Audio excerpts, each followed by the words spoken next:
What's up mga coin? So, ito yung in-order nating pangalawa, which is ito yung tama.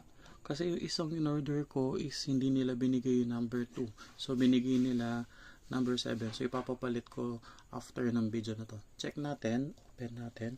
Unboxing natin si number 1. Actually, meron na siyang parang dents eh. Feeling ko nabuksan na to eh.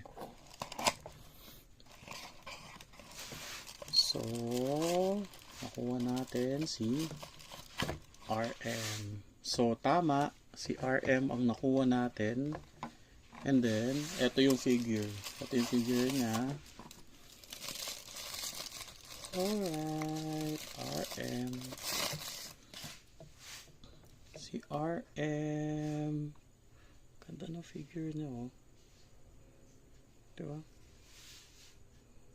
Ang cute. Ang cute talaga nila. Thank you. Love you.